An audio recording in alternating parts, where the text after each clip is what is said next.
Jason and the Scorchers was a real band, all right? It wasn't just Jason doing his thing or even me and Warner fronting the band. It was a real band, and all four members, including Reba. Anyway, it was a real band. It was like U2 or R.E.M. or The Who or the Rolling Stones. It was a full band, and an integral part of that band was our drummer, Perry Baggs. Is anybody hip to Perry Baggs? What a talent that guy was. That's right. Peter Scott Wood, Mike, you probably know. Right. Terry knows. Perry was an amazing talent, and he didn't have a break his whole life, really, growing up, I mean. He was 13 years old. Like when he was 10, his father just disappeared. When he was 13, he was living with his mom and his sister in West Nashville in a little shack. And his mom just left him, just moved out. Oh. Perry was 13 years old. Oh my. And he was working at the bowling alley enough to keep the rent paid, on the house. If he lost that job, he would be homeless. That's how it was with Perry. So he never had any sort of real support, but he was an amazingly talented guy. He could pick up that pizza inflatable mattress and somehow make music. He could do anything with any instrument. He was known as a revolutionary country rock drummer. He sort of wrote the book on high energy power country rock drummer. No one had done it before Perry Baggs.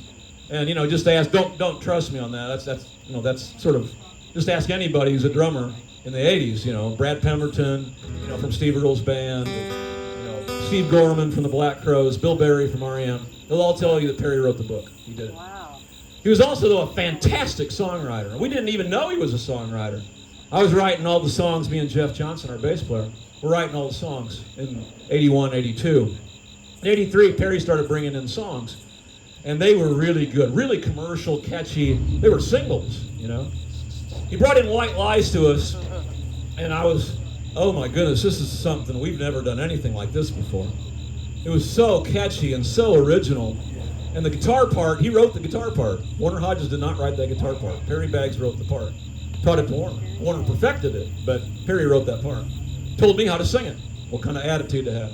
He was an amazingly talented guy. Great harmony singer.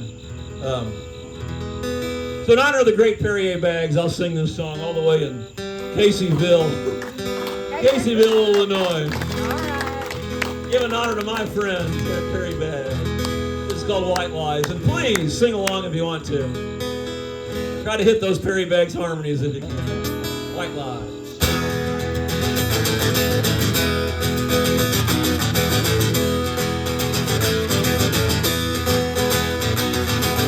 Every evening when I walk through the door, I get the same old lies that I've heard before. Going out one evening, going out with a friend. Do you really want me to believe that again? You're telling white lies. You're telling white lies. I can see right through that thin disguise. Can't you tell? I can tell when you're telling white lies.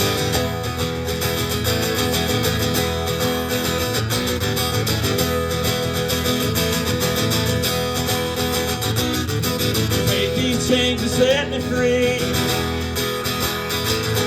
Release me from this misery. Don't you waste your time with your alibi. But your heart can't hide what I see in those eyes. You're telling white lies. You're telling white lies. I can see right through that thin disguise. Can you tell? I can tell when you're telling white lies.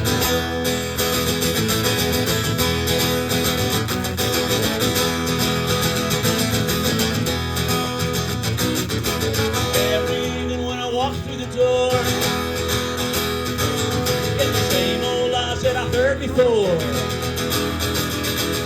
out with baby, going out with a friend.